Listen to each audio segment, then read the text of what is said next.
Guys, मेरा नाम है कुणाल और आज हम लोग करने वाले हैं इलेक्ट्रोस्टैटिक्स वन शॉट का पार्ट 2।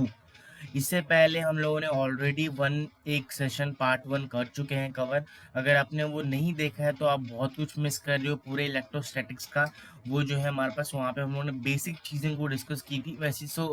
वैसे हम लोगों ने पूरा डाइपोल तक कवर कर लिया था उस सेशन में। आज जो है हम लोग फ्लक्स के बारे में, इलेक्ट्रिकल और स्टैटिक पोटेंशियल के बारे में डिस्कस करने वाले हैं।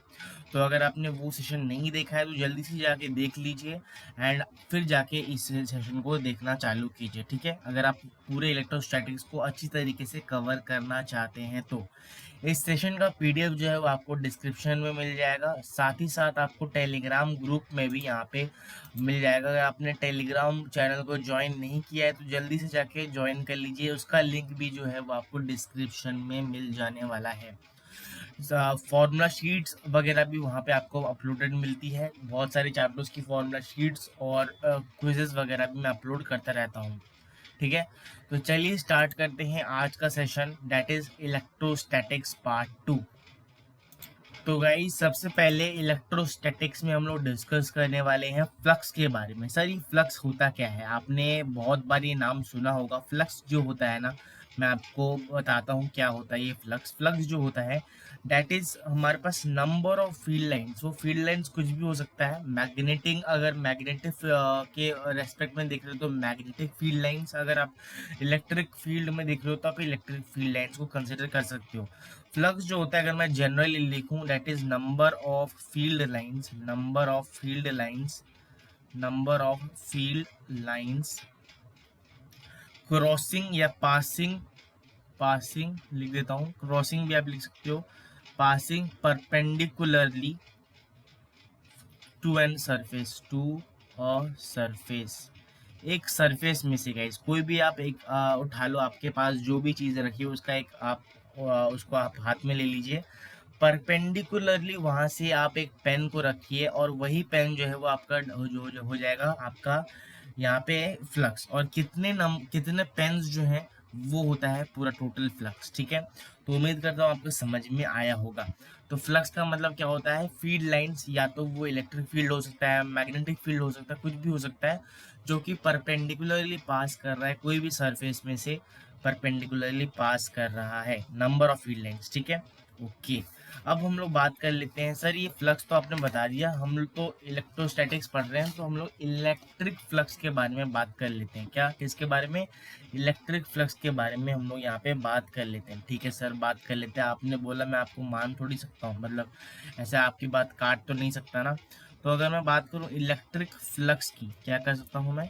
इलेक्ट्रिक फ्लक्स की अगर बारे में मैं बात करूँ यहाँ पे, तो इलेक्ट्रिक फ्लक्स सर क्या होता है? इलेक्ट्रिक फ्लक्स इज हमारे पास कितने इलेक्ट्रिक फील्ड लाइन, सिंपल सी बात है, कितने electric field lines, electric field lines particular area में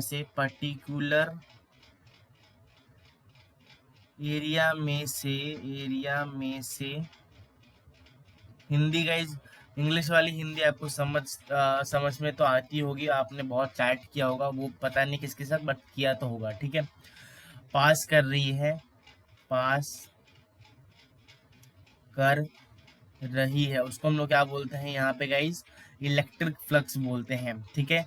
ये जो फ्लक्स होता है ना गाइज, दैट इज हमारे पास ये टोटल फ्लक्स का जो हमारे पास रिप्रेजेंटेशन होता है वो कुछ इस तरह से फाई से हम लोग रिप्रेजेंट करते हैं, and that is equal to E dot ए।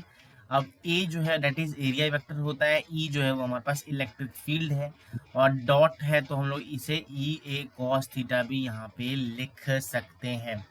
तो अगर ये डॉट प्रोडक्ट है तो हमारे पास ये पता चल गया कि ये जो है एक स्केलर क्वांटिटी है। इलेक्ट्रिक फ्लक्स क्या है? एक स्केलर क्वांटिटी है, मतलब इसकी मैग्नीट्यूड है, डायरेक्शन इसका नहीं है। ऐसी बात हो, स्केलर क्वांटिटी, आपको ये सिंपल सी बात है, ध्यान रखना है। बात करूं अगर मैं इसकी यूनिट की, किसकी यूनिट की अगर मैं बात करता हूँ इलेक्ट्रिक फ्लक्स की, तो यूनिट जो आता है दैट इज हमारे पास वोल्टेज पर मीटर भी हम लोग इसे बोल सकते हैं, या फिर हमारे पास newton meter square upon coulomb, ठीक है, ये भी हम लोग इसे बोल देते हैं। बात करता हूँ अगर मैं डायमेंशन की, डायमेंशन बहुत इंपॉर्टेंट हो जाता है, कभी कभी पूछ लिया जाता है आपके स्कूल्स में, स्कूल के एग्जाम में ऑफ कोर्स। तो एम एल क्यूब t-3 और a-1 के हमारे पास बराबर होता है। ये बक्सा बना देना गाइस स्कूल में, क्योंकि बक्सा अगर नहीं बनाओगे तो जो है यहाँ पे हमारे पास क्या हो जाएगा, आपके साथ बहुत ही नाइंसाफ़ी हो जाएगी। आपने आंसर लिखा होगा, बक्सा नहीं बनाया इसका, तो आपके मार्क्स जो है वो कट जाएंगे। बात करता हूँ अगर मैं फ्लक्स मैक्सिमम की, ये जो फ्लक्स है ये मैक्सिमम का होगा। तो ये मैक्सिमम जो होता है दैट इज़, अगर मैं थीटा को यहाँ पे क्या कर दूँ, थीटा को अगर मैं यहाँ पे क्या कर देता हूँ 0 डिग्री कर दूँ, या फिर मैं यहाँ पे पाई डिग्री कर दूँ, तो यहाँ पे हमारे पास क्या आ जाएगा, फ्लक्स जो है दैट इज़ ई ए और माइनस ई ए के बराबर आ जाएगा, माइनस ई ए के बराबर आएगा। ठीक है, तो मैं यहाँ पे फ्लक्स को क्या लिख सकता हूँ, जो फ्लक्स मैक्सिमम हो जाएगा, एक सेकेंड, जो फ्लक्स मैक्सिमम हमारे पास निकल के आता है that is equal two plus और माइनस कुछ भी हो सकता है ई ए दोनों को मल्टीप्लाई करके हमारे पास यहाँ पे निकाल सकते हैं। एंड ऐसे ही अगर मैं यहाँ पे फ्लक्स मिनिमम की बात करता हूँ, किसकी बात करता हूँ, फ्लक्स मिनिमम कब होगा, तो जब थीटा इज इक्वल टू हमारे पास π/2 में रख देता हूँ, तो cos π/2 0 होता है। तो फ्लक्स जो हमारे पास मिनिमम आता है गाइज निकल के दैट इज इक्वल टू शून्य। शून्य जिसने आर्यभट्टा जी ने हमारे पास, रेस्पेक्टेड आर्यभट्टा जी ने इन्वेंट किया था, बट वो खैर ऐसे ही टाइम पास के लिए मैंने बोल दिया, बट फिर भी सबको पता है, बट ऐसे ही शून्य आया तो मैंने बता दिया। ठीक है, तो गाइज मैंने आपको पूरा एकदम जिस्ट दे दिया है पूरे इलेक्ट्रिक फ्लक्स के बारे में, डायमेंशन यूनिट बता दी, मैक्सिमम और मिनिमम फ्लक्स कब होता है वो बता दिया। जब मैक्सिमम या मिनिमम होता है ना गाइज, तब हमारे पास ये मैं बता देता हूँ यहाँ पे और एक चीज़ पॉइंट, क्या, जब हमारे पास यहाँ पे एक सेकेंड, जब हमारे पास यहाँ पे मैक्सिमम फ्लक्स रहता है ना, तो इलेक्ट्रिक फील्ड की डायरेक्शन और मैग्नेटिक जो हमारे पास एरिया वेक्टर है उनकी डायरेक्शन सेम रहती है, मतलब theta is equal to 0 degree होगा। और अगर हमारे पास इलेक्ट्रिक फील्ड और एरिया वेक्टर पैरेलल रहते हैं, मतलब इलेक्ट्रिक कुछ इस तरह से है और यहाँ पे हमारे पास एरिया वेक्टर है, थीटा इज इक्वल टू पाई अगर है, तो हमारे पास एंटी पैरेलल अगर है तो भी हमारे पास फ्लक्स मैक्सिमम होता है। अगर हमारे पास एरिया वेक्टर कुछ इस तरह से है और हमारे पास यहाँ पे इलेक्ट्रिक फील्ड है और ये हमारे पास एरिया वेक्टर है दैट इज 90 डिग्री, तो हमारे पास यहाँ पे फ्लक्स जो है दैट इज इक्वल टू 0, शून्य। ओके सर, मैंने आपको यहाँ पे डायग्राम के थ्रू भी समझाने की कोशिश की है। अब गाइज बात कर लेते हैं हम अपने नेक्स्ट टॉपिक जिसका नाम है Gauss law. Very very important law है गाइज, यहाँ पे आपको समझाने की कोशिश करता हूँ। गॉस जी का ये लॉ है, बहुत ही इन्होंने योगदान दिया था पूरे फिजिक्स में, तो आपको ये ध्यान से सुनना है। गॉस लॉ ने क्या बोला था, मतलब गॉस जी ने, इन्होंने बोला था जो इलेक्ट्रिक फ्लक्स है ना, इलेक्ट्रिक जो हमारे पास फ्लक्स है, मैं डायरेक्ट लिख रहा हूँ यहाँ पे जिससे आपका नोट्स भी बनता रहे, जो इलेक्ट्रिक फ्लक्स है थ्रू एन क्लोज्ड सरफेस, एक कोई भी क्लोज्ड सरफेस मेरे पास है, वहां से जो इलेक्ट्रिक फ्लक्स है, टोटल इलेक्ट्रिक फ्लक्स इज हमारे पास 1/ε0 times, 1/ε0 times the charge enclosed in it, the charge enclosed in it। तो गाइज मैंने डेफिनेशन में इसीलिए लिखाता हूँ क्योंकि एक डेफिनेशन जो है इन सब का, जो जहाँ पे भी मैंने डेफिनेशन आपको बार बार लिखाने की कोशिश की है, आपको समझ जाना है कि ये जो डेफिनेशन है ये स्कूल में खासकर पूछे जाते हैं। तो कभी भी हमारे पास एक डेरिवेशन दिया होगा गॉस लॉ का कभी भी, तो उसके साथ जो है गॉस लॉ क्या होता है वो भी हमारे पास पूछ लिया जाता है, उसका डेफिनेशन क्या होता है वो हमारे पास पूछ लिया जाता है। तो इसीलिए आपको ये ध्यान रखना है, डेफिनेशन मैंने इसलिए लिख दिया आपके लिए। 1/ε0 क्या होता है, एप्सिलॉन आप सबको पता होगा, that is permittivity of free space, vacuum में कितनी परमिटिविटी है, ठीक है, that is equal to 8.85 into 10⁻12 के बराबर होती है, तो आपको ध्यान रखना है। बात करता हूँ इन्होंने जो स्टेटमेंट दी है, अगर मैं इसको मैथमेटिकली लिखूं तो इन्होंने बोला था जो सरफेस इंटीग्रेशन है ना, सरफेस इंटीग्रेशन जो होता है ना of E dot D s, E क्या है हमारे पास यहाँ पे इलेक्ट्रिक फील्ड है, डी एस जो है वो हम मान लेते हैं बहुत ही स्मॉल एरिया से जो हमारे पास फ्लक्स पास कर रहा है, वो हमारे पास क्या होता है, charge enclosed in it upon epsilon not times होता है, मैंने जो लिखा। इससे अगर मैं यहाँ पे मैथमेटिकली लिखता हूँ तो हमारे पास क्या आ जाता है formula, that is surface integral को हम लोग कुछ इस तरह से रिप्रेजेंट करते हैं, ठीक है। और ई डॉट डी एस हमारे पास ये हो जाता है, दैट इज मल्टीप्लीकेशन में है ये, ठीक है। E dot D S is equal to हमारे पास क्यू जो है अंदर जो है इंटरनल जो हमारे पास चार्ज है वो इनक्लोज्ड में लिख देता हूँ ये भी, इनक्लोज्ड, एक सेकेंड क्यू ऐसे लिखता हूँ, क्यू इनक्लोज्ड, ठीक है।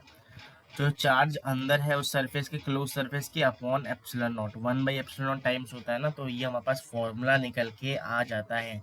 तो उम्मीद करता हूँ आपको गॉस लॉ का जो यहाँ पे मेन फंडा है या मेन जो हमारे पास यहाँ पे डेफिनेशन है वो समझ में आया होगा। एक एग्जांपल से थ्रू मैं समझाने की कोशिश करता हूँ कि ये जो बोल रहे हैं, ये जो स्टेटमेंट है वो हमारे पास क्या है। मैंने यहाँ पे एक एल्गी जैसा कुछ बना दिया है, ऐसा बना देता हूँ, चलो कोई ना, ठीक है।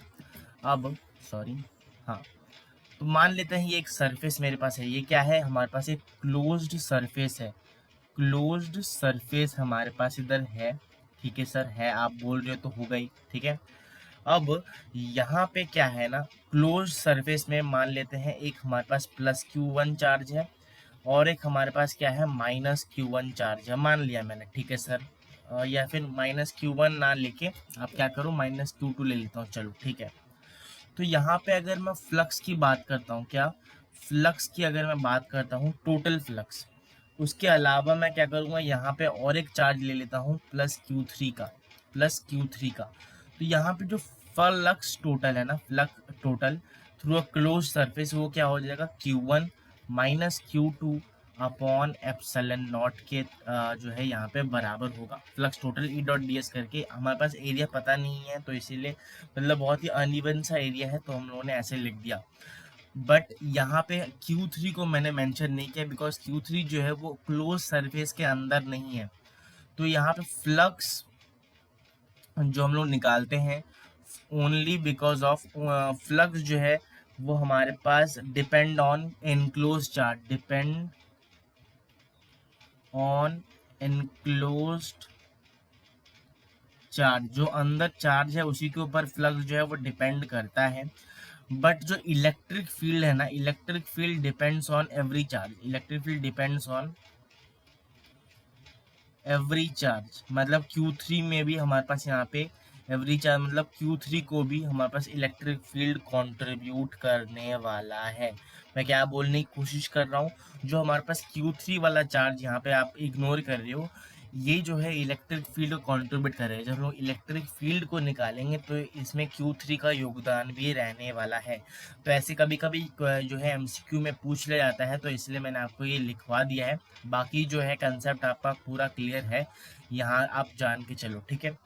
अब जो है हम लोग बात कर लेते हैं कुछ प्रूफ्स के बारे में, जो कि यहाँ पे गॉसियन सरफेस से हम लोग यहाँ पे प्रूव करते हैं। सर ये गॉसियन सरफेस क्या होता है बता देता हूँ आपको। गॉसियन सरफेस जो होता है दैट इज एक हाइपोथेटिकल सरफेस हम लोग बनाते हैं, चार्ज के अराउंड हम लोग एक हाइपोथेटिकल जो है सरफेस बनाते हैं, जो कि क्या करता है, एक क्लोज्ड सरफेस की तरह काम करता है। एक हाइपोथेटिकल सरफेस होता है और वहीं से हम लोग क्या करते हैं, इलेक्ट्रिक फील्ड को निकाल के जो है फ्लक्स बताने की कोशिश करते हैं बाय यूजिंग दिस फॉर्मूला जो यहाँ पे आपको लिखा हुआ है, सरफेस इंटीग्रल, ठीक है। तो चलिए उसको डिस्कस कर लेते हैं हम नेक्स्ट पेज में।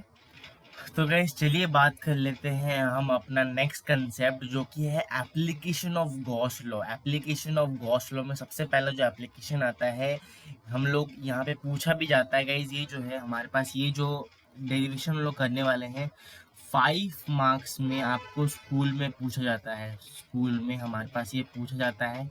मैक्सिमम मार्क्स इसके 5 रहते हैं, इससे कम भी पूछा जा सकता है, 4 मार्क्स का भी पूछा जा सकता है। बट आपको ध्यान रखना है ये मैक्सिमम हमारे पास 5 मार्क्स का पूछा जाता है। जो सबसे बड़ा वाला क्वेश्चन आता है ना इस चैप्टर से वो यही होता है, ठीक है, ज़्यादातर चांसेस है। तो अब जो है हमारे पास कभी भी अगर इन्फिनाइट चार्ज वायर आता है ना, तो हम लोग यहाँ पे जो गॉसियन सरफेस लेते हैं, गॉसियन सरफेस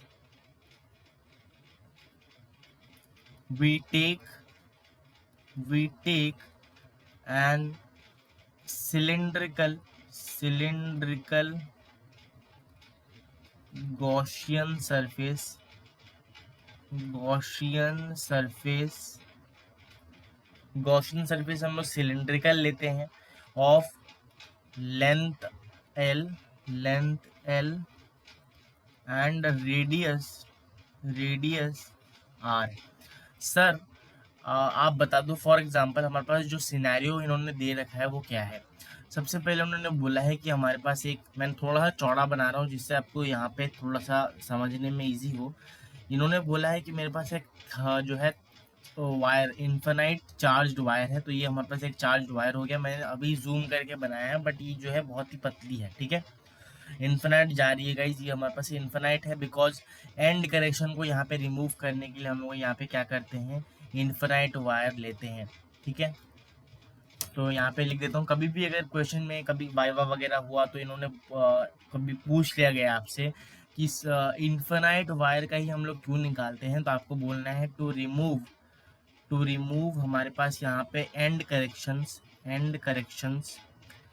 करेक्शन को जो है ना गाइज, आपको अगर रिमूव करना है तो इसीलिए हम लोग यहाँ पे इन्फिनाइट वायर लेते हैं, ठीक है सर। ओके, अभी के लिए इतना बोल दो, बाकी तो बहुत ही थ्योरी वगैरह है तो आपको अभी बोलने की ज़रूरत है नहीं, ठीक है सर। बात कर लेते हैं, अगर मैं यहाँ पे ध्यान से देखूँ, ये हमारे पास इन्फिनाइट वायर इन्होंने दे रखा है, तो मैं एक सिलिंड्रिकल गॉसियन सरफेस लूँगा जिससे मेरे को यहाँ पे फ्लक्स निकालने में बहुत ही आसानी हो, ठीक है। फ्लक्स निकालने मेरे को आसानी चाहिए, इसलिए मैं क्या लूँगा, इसको सिलिंड्रिकल गॉसियन सरफेस ले जाने वाला हूँ, ठीक है सर। मैंने क्या लिया, एक सिलिंड्रिकल गॉसियन सरफेस ले लिया, कुछ इस तरह से आपको स्क्रीन में दिख रहा होगा। हाँ सर, दिख तो रहा है, अंधे तो है नहीं। ओके सर, ऐसे नहीं बोलना चाहिए भाई, ऐसे नहीं बोलना चाहिए। ये लोग कह रहा हूँ, मतलब वो लोग जो है इतनी मेहनत के बाद भी वो जो टैलेंट उनमें है वो हम किसी में भी नहीं है guys. For that we must respect those people, okay. तो अब जो है यहाँ पे मैंने ले लिया है क्या, सिलेंड्रिकल गॉसियन सरफेस जिसका लेंथ जो है क्या है, वो हमारे पास एल है, ओके सर जी। और यहाँ पे क्या हो गया, मेरे पास एक रेडियस आर का मैंने यहाँ पे गॉसियन सरफेस ले लिया है, ओके सर जी। समझ में आ गया, आप जो बोल रहे हो मैं ले, मतलब ठीक है, मान लिया। अब सर फ्लक्स कैलकुलेट करना है, इन्होंने दे रखा है हमारे पास, यहाँ पे कंसिडर करके चलते हैं, let's consider linear charge density जो है ना, चार्ज डेंसिटी ऑफ जो हमारे पास यहाँ पे वायर है इज इक्वल टू लैम्डा, ठीक है। तो यहाँ पे जो Q होगा दैट इज इक्वल टू, मतलब टोटल जो इतना जो वायर है उसमें जो चार्ज होगा दैट इज लैम्डा एल के बराबर होता है। या आपने सेंटर ऑफ मास में इसके बारे में पढ़ा होगा, लीनियर चार्ज डेंसिटी क्या होता है, एरियल चार्ज डेंसिटी क्या होता है, एंड वॉल्यूमेट्रिक चार्ज डेंसिटी क्या होता है, वो सब के बारे में उम्मीद करके चल रहा हूँ आपने पढ़ा है। अगर नहीं पढ़ा है तो जब हम लोग सेंटर ऑफ मास को कवर करने वाले हैं उस चैप्टर को, तो वहाँ पे भी आपको मैं बता दूंगा। ओके सर जी, समझ में आ गया है। अब सर इस सिलेंडर में आप एक चीज़ बता दो, इस जो मैं सिलेंडर आपको दिख रहा है साइड में, हाँ सर दिख तो रहा है, इसमें कितने टाइप के हमारे पास एरिया है। सबसे पहले अगर मैं ये वाला देखूँ, यहाँ पे एक एरिया हो गया हमारे पास, ठीक है। एक तो ये वाला एरिया हो गया जिसे मैं मान ले रहा हूँ ये हमारे पास सरफेस 2 है, मान लेते हैं ये क्या है, हमारे पास सरफेस 2 है, ओके सर। ऊपर एक एरिया होगा कुछ इस तरह से, सिलेंडर है तो ऊपर एक एरिया होगा जिसे हम लोग सरफेस 1 मान ले रहा हूँ मैं। एंड नीचे भी सर एक एरिया होगा, अगर ऊपर है तो नीचे भी एक सरफेस होगा जिसका मैं सरफेस 3 मान ले रहा हूँ, ठीक है। तो नेक्स्ट पेज में मैं इन तीनों सरफेस के बारे में डिस्कस करने वाला हूँ। पहले तो मैं पेज को चेंज कर देता हूँ, एक सेकेंड। हाँ, तो मैंने क्या बताया था, मेरे पास एक क्या था, सिलेंडर था, ओके। मैं फिर से बना दे रहा हूँ, कोई ना। यहाँ पे मेरे पास एक सिलेंडर है जिसका हमारे पास यहाँ पे क्या था, 3 टाइप के हमारे पास यहाँ पे सरफेसेस थे। ये लेंथ जो थी वो हमारे पास यहाँ पे एल थी, ओके सर जी। सर मैं गलत तो नहीं बना रहा, नहीं सही बना रहे हो, सही बना रहे हो, बनाते रहो, हाँ ठीक है। प्लस प्लस प्लस हमारे पास इन्फिनाइट तक जा रहा है, मतलब इन्फिनाइट वायर। क्यों गाइस इन्फिनाइट है, बिकॉज ऑफ एंड करेक्शन को रिमूव करने के लिए हम लोग इन्फिनाइट वायर को लेते हैं, ओके सर जी। रेडियस जो है हमारे पास सिलेंडर का हमारे पास आर ले लिया है। तो 3 टाइप के सरफेस मैंने बनाए थे। एक तो सरफेस हमारे पास यहाँ पे क्या था, एक तो सरफेस हमारे पास S3 था, एक सरफेस हमारे पास S1 था, और एक सरफेस हमारे पास क्या था यहाँ पे, इस टाइप का सरफेस 2 था, ओके सर। तो जो फ्लक्स है ना, टोटल फ्लक्स निकल के आएगा। हाँ sir ji, total flux is due to हमारे पास तीनों एरिया की वजह से हमारे पास टोटल फ्लक्स आने वाला है, that is flux through surface 1 plus flux through मैंने क्या किया, flux through surface 1 plus flux through surface 2 plus flux through surface 3। आप तीनों को, जब तीनों फ्लक्स को ऐड कर दोगे तो हमारे पास यहाँ पे क्या निकल के आ जाएगा, फ्लक्स निकल के आ जाएगा। ठीक है सर। अब अगर मैं मान लेता हूँ यहाँ पे हमारे पास जो इलेक्ट्रिक फील्ड की जो डायरेक्शन है, क्या है, इलेक्ट्रिक फील्ड का डायरेक्शन है वो हमारे पास ऐसे दे रखा है, मान लेते हैं। ठीक है, इलेक्ट्रिक फील्ड कुछ इस तरह से है।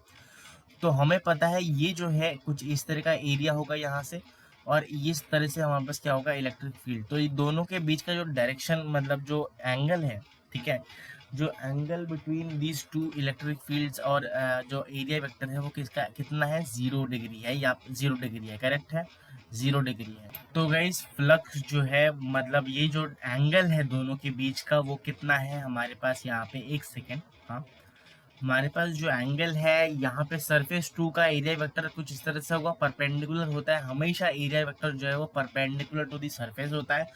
इलेक्ट्रिक फील्ड भी हमारे पास यहाँ पे निकल के आ रही है कुछ इस तरह से। ठीक है, तो जो इलेक्ट्रिक फील्ड और इन दोनों के बीच का जो एंगल है यहाँ पे थीटा इज इक्वल टू 0 है। और अगर मैं बात करूँ सरफेस 1 में, तो इलेक्ट्रिक फील्ड तो इस डायरेक्शन में है, ठीक है, और एरिया वेक्टर कुछ इस तरह से है, तो 90 डिग्री हमारे पास इधर हो गया, 90 डिग्री। और यहाँ पे भी सेम केस होने वाला है, इलेक्ट्रिक फील्ड कुछ इस तरह से है यहाँ पे हमारे पास, और ऐसे, तो ये भी हमारे पास क्या है, 90 डिग्री है। तो for that reason this is theta is equal to 90 degree.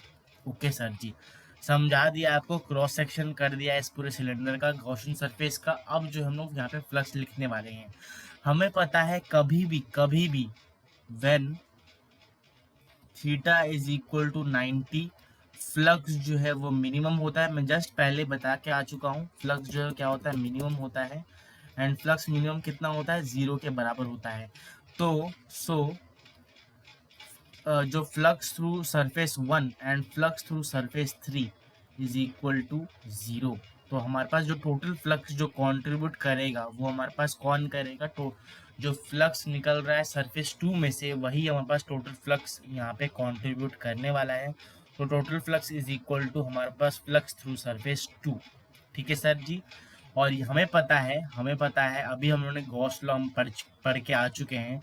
Gauss law में इन्होंने क्या बोला, सरफेस इंटीग्रेशन ऑफ हमारे पास यहाँ पे E dot D S is equal to Q, जो हमारे पास इनसाइड है, क्यू इनसाइड या Q enclose upon epsilon naught. ठीक है, ओके सर जी, समझ में आ गया है।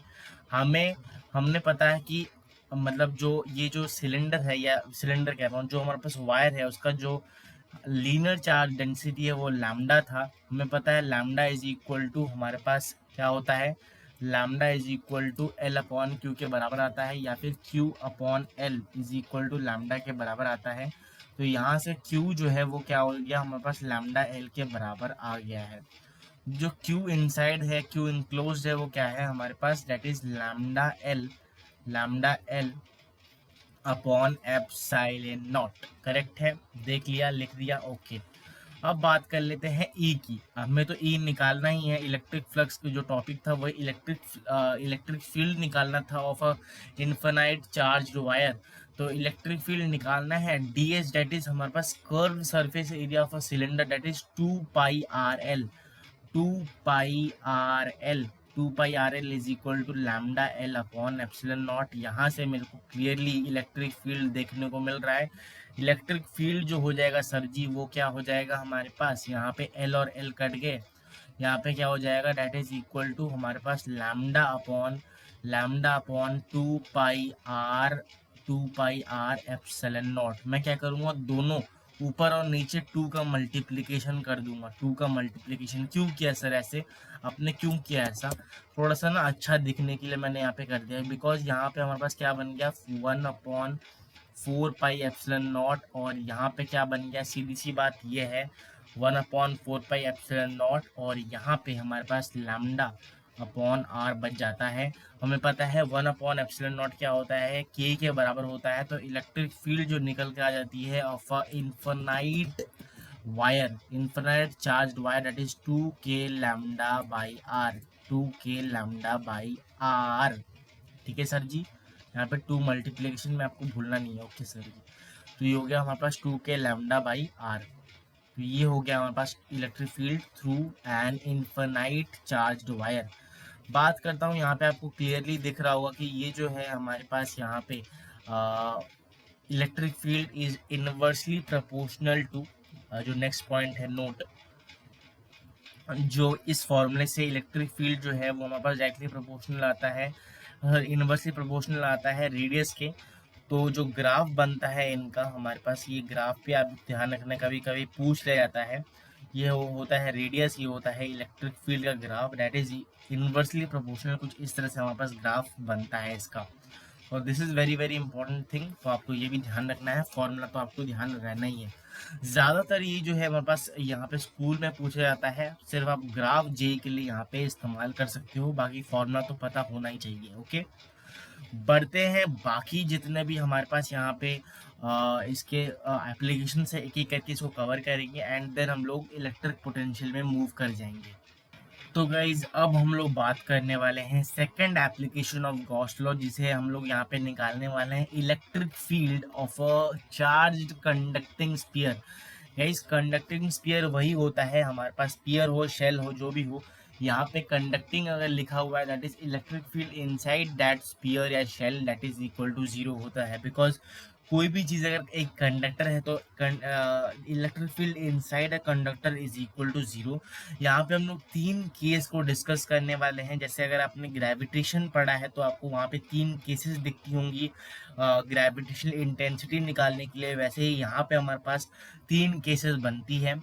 हमारे पास ये जो है, मैं जो रेडियस ऑफ शेल या स्पीयर है उसको मैं आर, कैपिटल आर मान लेता हूँ, और पॉइंट को वैरी कराएंगे। अगर पॉइंट एट सरफेस है एक, तो पॉइंट हमारे पास एट सरफेस होगा, ठीक है। एक हमारे पास आउटर सरफेस में होगा, और एक हमारे पास कहीं इंटरनल सरफेस में होगा। 3 पॉइंट्स को हम लोग डिस्कस करने वाले हैं। तो अगर ए, बी और सी की मैं बात करता हूँ यहाँ पे, तो सी में हमारे पास यहाँ पे सीधी सी बात ये है, अगर हमारे पास कभी भी electric field outside this sphere पूछा जाए, electric field outside this sphere या शेल, तो हमारे पास यहाँ पे क्या होने वाला है, आउटसाइड मतलब एट सी पॉइंट में अगर कभी पूछ लिया जाता है, that is equal to K Q upon are square के बराबर आता है। ये आर क्या है, that is distance between this, ये स्मॉल आर मैंने यहाँ पे ले लिया है, ठीक है, मान लेते हैं। तो यहाँ से हमें पता चल रहा है कि जो के है, सॉरी के कह रहा हूँ, जो हमारे पास यहाँ पे electric field that is inversely proportional to radius का square. Okay sir ji, okay. अगर कभी पूछ लिया जाता है इलेक्ट्रिक फील्ड बता दो at point, electric field at point B बता दीजिए, that is equal to K Q upon radius का जो है डिस्टेंस कितना है, दैट इज जो स्पीयर है उसी का हम लोग यहाँ पे रेडियस लेते हैं, दैट इज कैपिटल आर का स्क्वायर। और यहाँ पे इलेक्ट्रिक फील्ड जो है डायरेक्टली प्रोपोर्शनल है हमारे पास आर स्क्वायर के। ओके सर जी, समझ में आ गया है जी, ओके। अब लास्ट केस दैट इज, अगर मैं इलेक्ट्रिक फील्ड पूछ लूँ एट पॉइंट ए में, तो डैट इज हमारे पास पता है कि एक अगर कंडक्टिंग शेल या स्पीयर दे रखा है, तो डैट इज हमारे पास यहाँ पे इंटरनल जो इलेक्ट्रिक फील्ड होता है वो ज़ीरो होता है। तो डैट्स वाई ये हमारे पास आंसर ज़ीरो हो जाएगा इस पर्टिकुलर क्वेश्चन का, ठीक है।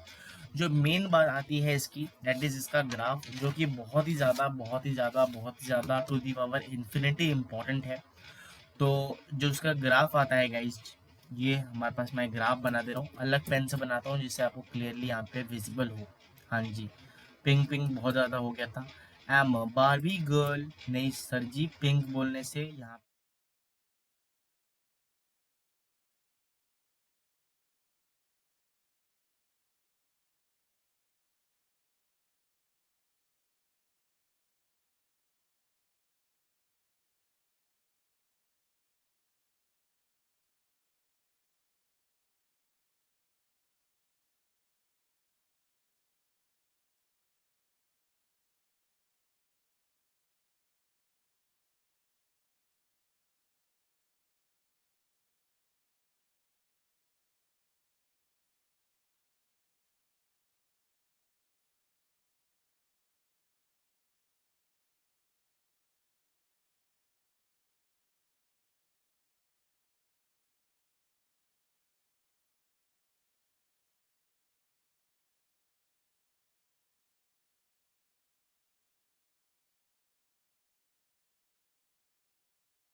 तो गाइज अब हम लोग करने वाले हैं इलेक्ट्रोस्टैटिक पोटेंशियल एनर्जी। ये हमारे पास इलेक्ट्रोस्टैटिक पोटेंशियल का चैप्टर होने वाला है, इलेक्ट्रिक पोटेंशियल का।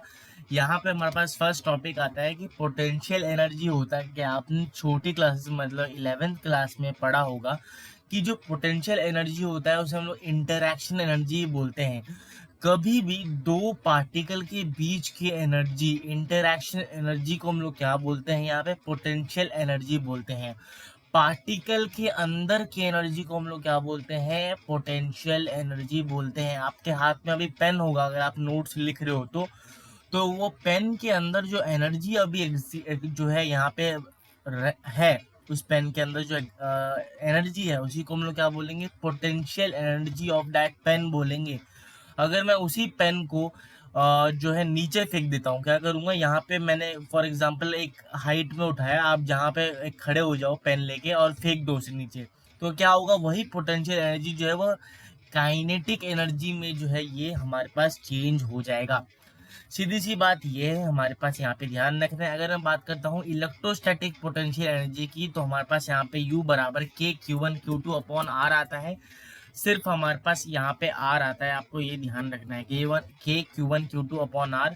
तो पोटेंशियल एनर्जी जो है वो इन्वर्सली प्रोपोर्शनल हमारे पास रेडियस के, ठीक है, ये भी आपको यहाँ पे ध्यान रखना है। अगर मैं दूसरा डेफिनेशन बोलूँ इलेक्ट्रोस्टैटिक पोटेंशियल एनर्जी का, मैं लिखने वाला हूँ यहाँ पे, that is work done to bring, क्या, वर्क डन टू ब्रिंग, या फिर work done by external agent, external agent to bring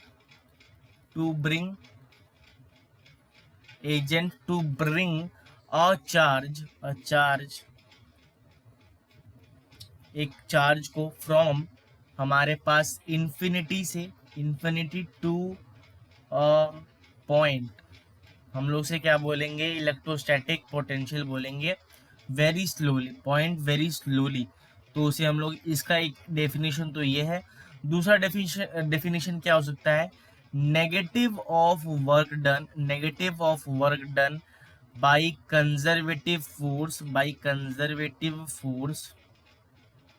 conservative. ये गाइस मैं इसलिए लिखा रहा हूँ जिससे अगर स्कूल में पूछा जाए तो कैसे आपको लिखना है। तो ये दो डेफिनेशन है, आप इसमें से कोई भी एक लिख सकते हो। Conservative force to move a charge particle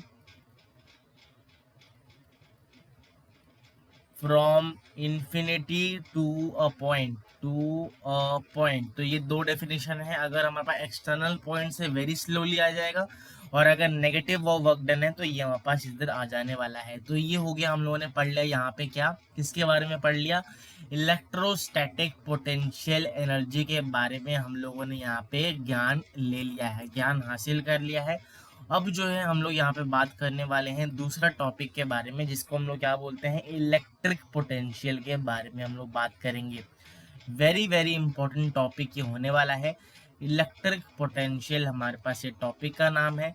sir electrostatic potential energy के बारे में आपने बता दिया, अभी इलेक्ट्रिक पोटेंशियल क्या होता है, यही होता है कि अगर इलेक्ट्रिक फोर्स और इलेक्ट्रिक फील्ड का जो डिफरेंस होता है वही होता है ये। इसे हम लोग V से रिप्रेजेंट करते हैं, ठीक है सर जी। ये क्या होता है, work done by external agent to bring 1 coulomb या 1 यूनिट चार्ज, कूलम लिखने से नहीं होगा, 1 यूनिट पॉजिटिव चार्ज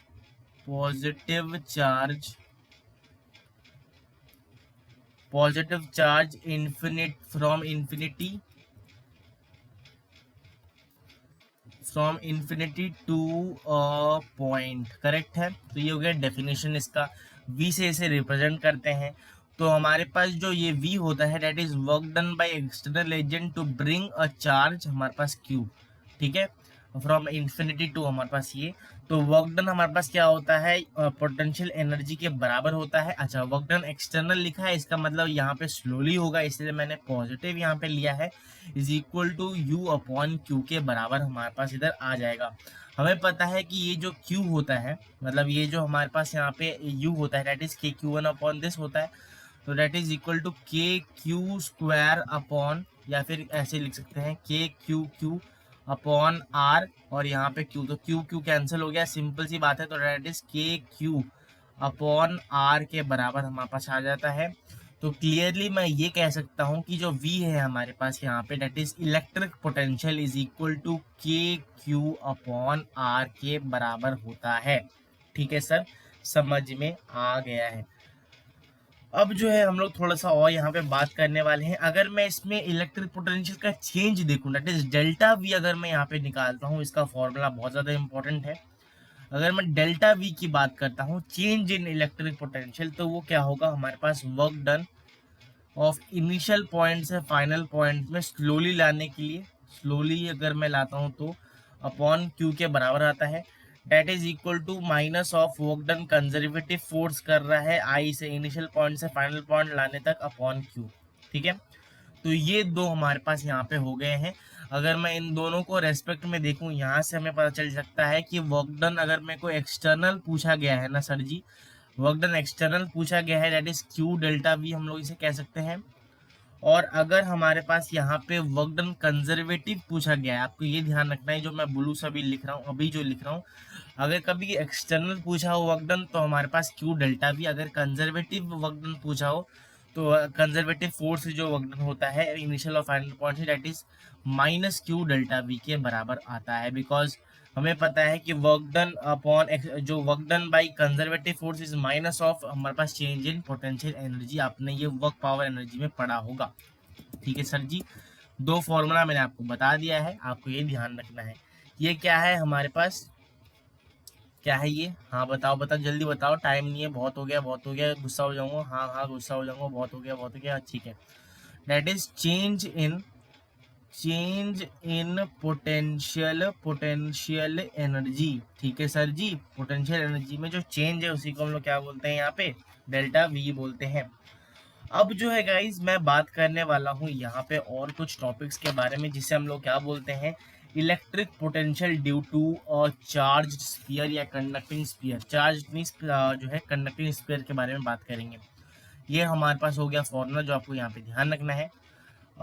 उसके बाद एक सेकेंड, थोड़ा सा इससे मैं क्या करूँगा, तो गाइज अब हम लोग बात करने वाले हैं दो टॉपिक के बारे में जो कि हम लोगों ने इलेक्ट्रिक फील्ड में पढ़ा था गॉस लॉ में, वो हम लोग यहाँ पे रिपीट करने वाले हैं। जैसे हम लोगों ने वहाँ पे इलेक्ट्रिक फील्ड की वैल्यू निकाली थी, यहाँ पे हम लोग निकालने वाले हैं वो इलेक्ट्रिक पोटेंशियल के बारे में। तो अगर हमारे पास कभी भी कंडक्टिंग स्फीयर है जिसमें इलेक्ट्रिक फील्ड इनसाइड कंडक्टर 0 होता है, वो वाला केस, तो हमारे पास V इंटरनल जो होता है is equal to V surface होता है, इज इक्वल टू हमारे पास K Q upon are.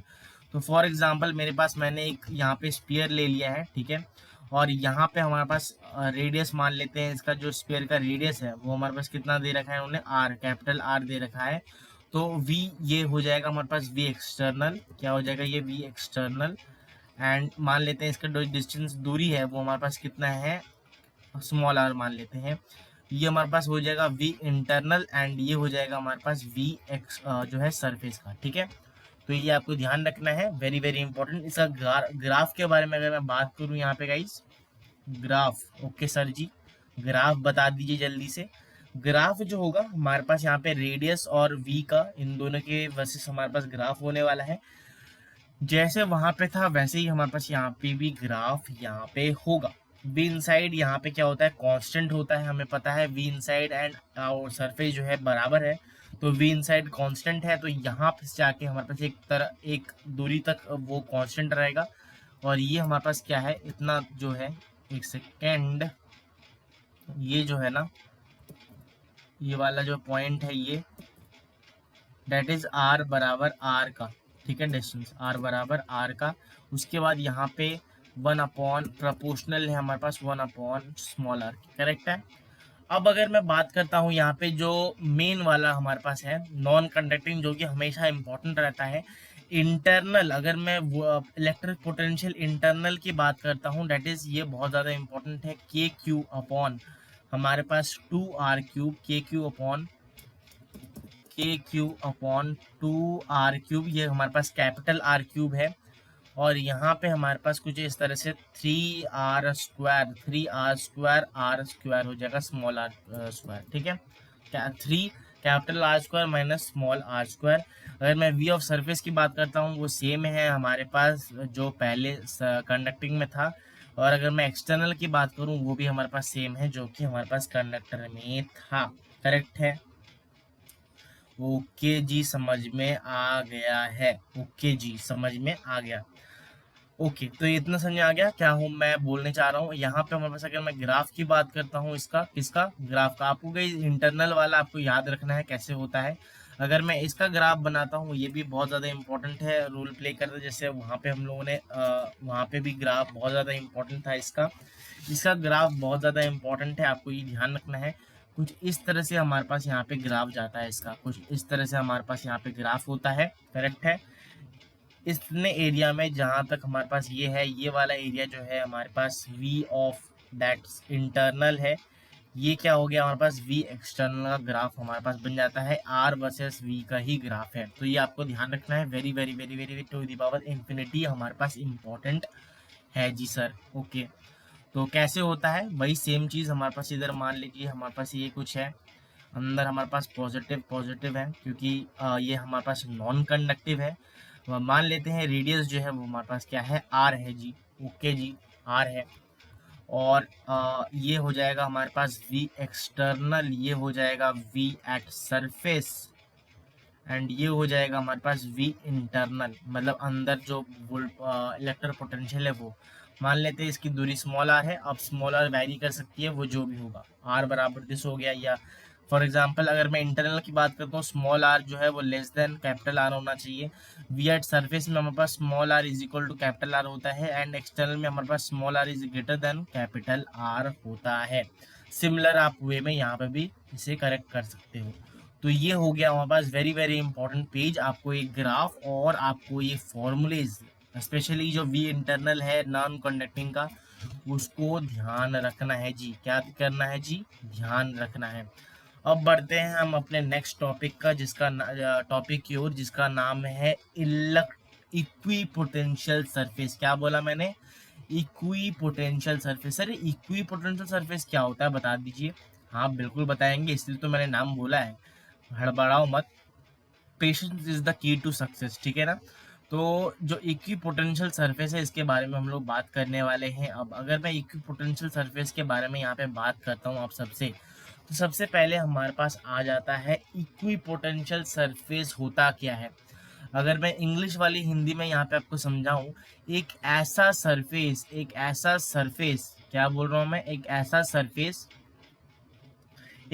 Surface जिधर हमारे पास क्या हो, जिधर हमारे पास जो पोटेंशियल हो, इलेक्ट्रिक पोटेंशियल हो, electric potential electric potential constant हो, equipotential electric potential constant हो जी, हो। ओके, तो ये तो मैंने इंग्लिश ऑफ हिंदी में लिख दिया। आप इसे चेंज करके अपने भाषा में जो इंग्लिश में लिखना है, आपको समझना है। फिजिक्स को हमेशा समझो, अगर समझना है तो ये डेफिनेशन मैंने जो हिंदी में बताई है वो आप इंग्लिश में भी लिख सकते हो। अगर मैं बताने की एक बार ट्रांसलेट करके बताता हूँ, equipotential surface is that surface where the electric potential is constant. खत्म, ठीक है। तो अगर मैं मोटा मोटी भाषा में इसको मैथमेटिकली यहाँ पे बोलने की कोशिश करूँ, इक्विपोटेंशियल सरफेस वो सरफेस होता है जहाँ पे हमारे पास v की वैल्यू कांस्टेंट हो, या v की वैल्यू हमारे पास कोई कांस्टेंट वैल्यू हमारे पास इधर आए। ओके सर जी, समझ में आ गया है जी। थोड़ा कांस्टेंट सी, ये भी फुल फॉर्म पूरा लिखते हैं यार, नहीं तो बोलेंगे सर कॉन्स्ट क्या होता है ना। मैं क्योंकि थोड़ा सा जो है यहाँ पे हमारे पास प्रॉब्लम हो सकती है, मैंने फिर भी आपको लिख दिया, ठीक है।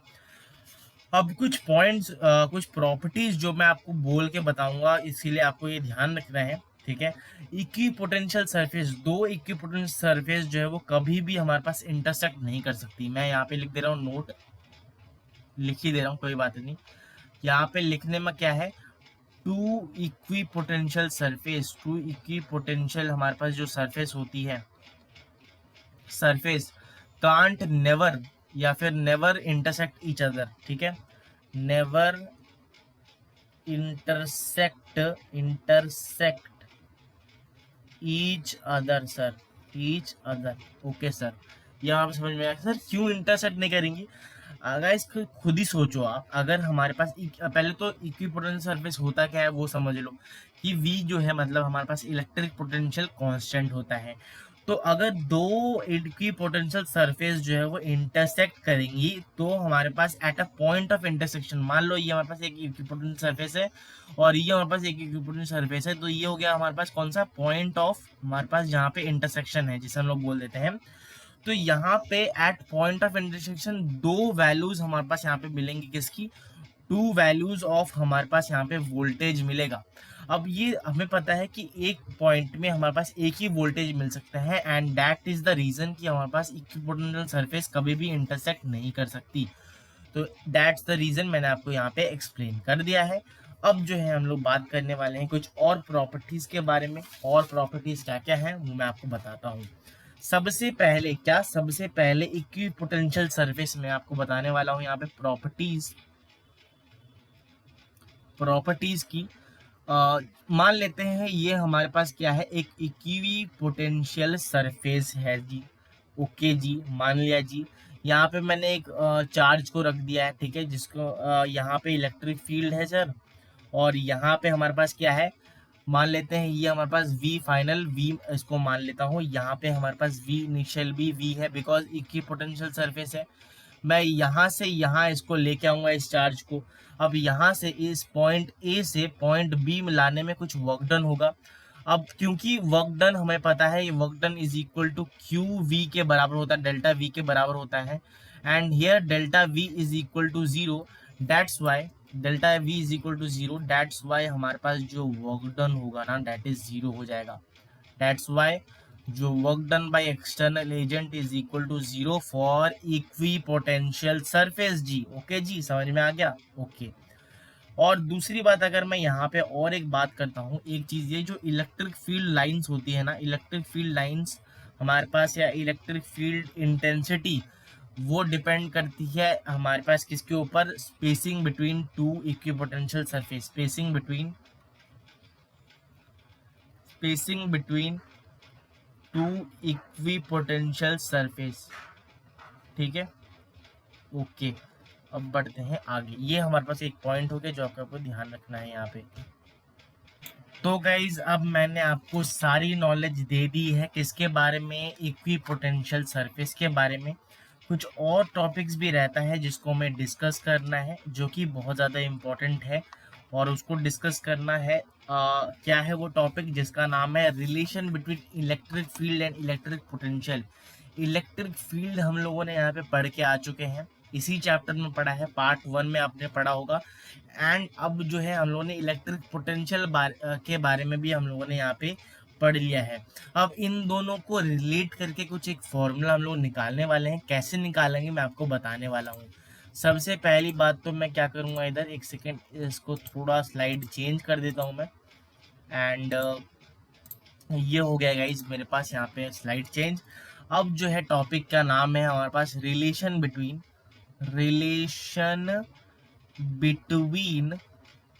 इलेक्ट्रिक फील्ड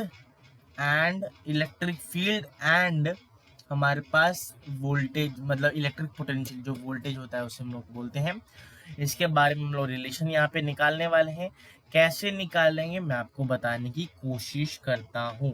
हमें पता है आप पढ़ के आ चुके हो, जो फोर्स होता है that is change in potential, negative times of change in potential energy with respect to हमारे पास dr। ओके सर जी, समझ में आ गया। इसे हम लोग क्या बोलते हैं, इस फॉर्मूला को हम लोग पोटेंशियल ग्रेडियंट के नाम से भी जानते हैं, पोटेंशियल ग्रेडियंट, करेक्ट है। ओके सर जी, ये हो गया हमारे पास पोटेंशियल का एक रिलेशन।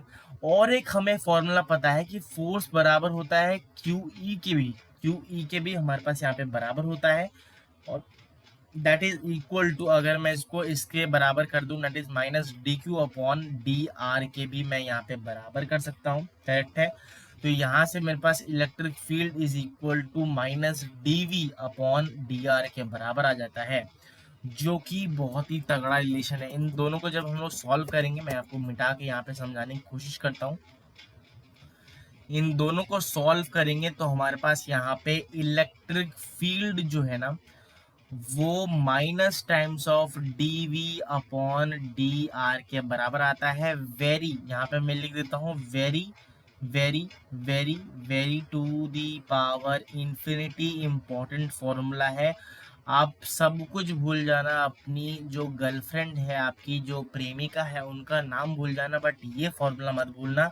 इसे हम लोग क्या बोलते हैं, electric field is negative times of, electric field, यहाँ पे मैं लिख देता हूँ इलेक्ट्रिक फील्ड, या फिर ऐसे electric field is negative times, या फिर नेगेटिव ग्रेडियंट ऑफ पोटेंशियल बोलते हैं। ठीक है, negative gradient of potential is equal to, of potential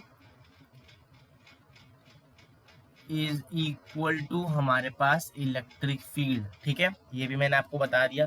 अब दूसरी बात ये है, आपको एक चीज ध्यान रखनी है, क्या मैं बताने की कोशिश कर रहा हूँ, जिस डायरेक्शन में इलेक्ट्रिक फील्ड जा रही है उसी डायरेक्शन में हमारे पास यहाँ पे क्या होता है ना, इलेक्ट्रिक मतलब जो पोटेंशियल है, पोटेंशियल एनर्जी कम होती जाती है। मैं आपको एक डायग्राम के थ्रू यहाँ पे समझाने की इस चीज़ को कोशिश करता हूँ। मान लेते हैं मेरे पास एक यहाँ पे सरफेस है। ठीक है, यहाँ पे क्या है, मेरे पास एक सरफेस है कुछ इस तरह से। ओके जी, और यहाँ पे मैंने दूसरा एक सरफेस बना दिया है, पैरेलल सरफेस मैंने यहाँ पे दो बना दिया है। क्या कर दिया है मैंने यहाँ पे, सॉरी, मैंने एक पैरेलल सरफेस यहाँ पे बना दिया है सर। ओके सर जी, बना दिया आपने, तो अब बताओ क्या करना है। मान लेते हैं इन दोनों पैरेलल जो सरफेस है उसके बीच की दूरी जो है वो हमारे पास आर के बराबर है, मान लेते हैं इन केस। ठीक है, और हमारे पास ये मान लेता हूं मैं यहाँ पे v इनिशियल, इस जो प्लेट में या सरफेस में हमारे पास v इनिशियल कुछ होगा, और यहाँ पे v फाइनल हमारे पास कुछ है। ठीक है, तो मान लेते हैं यहाँ से हमारे पास इलेक्ट्रिक फील्ड स्टार्ट हुई है, ये हमारे पास इलेक्ट्रिक फील्ड का डायरेक्शन है। तो जब हम लोग ऊपर से नीचे आएंगे तो हमारे पास v फाइनल कम होता जाएगा। ठीक है, मतलब मैं यहाँ पे बहुत ही तगड़ा पॉइंट एक लिखने वाला हूँ, क्या नोट करके यहाँ पे मैं लिखवाने की कोशिश आप सबको करता हूँ। क्या लिख रहा हूँ, जिस डायरेक्शन में, जिस डायरेक्शन में इलेक्ट्रिक फील्ड जा रही है उसी डायरेक्शन में पोटेंशियल फॉल होगा, डायरेक्शन में पोटेंशियल एनर्जी डाउनफॉल होगा या फॉल होता जाएगा, मतलब कम होता जाएगा। करेक्ट है, आगे बढ़े। ये हो गया मेन जो पॉइंट है, कंसेप्ट मैंने आपको बता दिया है। ये हमारे पास यहाँ पे E बराबर minus D we upon D R, relation between electric field and potential energy. Okay, तो उम्मीद करता हूँ आपको ये जो है बात समझ में आई है, कुछ जो है नया यहाँ पे सीखने को आपको यहाँ से मिला है। करेक्ट है, अब जो है इसी को और एक हम लोग यहाँ पे डिस्कस करते हैं, इसी का कंटिन्यूएशन में भी और एक कंसेप्ट है, उसको भी हम लोग यहाँ पे डिस्कस कर लेते हैं। सबसे पहले मैं क्या करूँगा, इधर मैं सबको यहाँ पे एक सेकेंड, ये रहा, जैसे हमारे पास कभी कैलकुलेशन ऑफ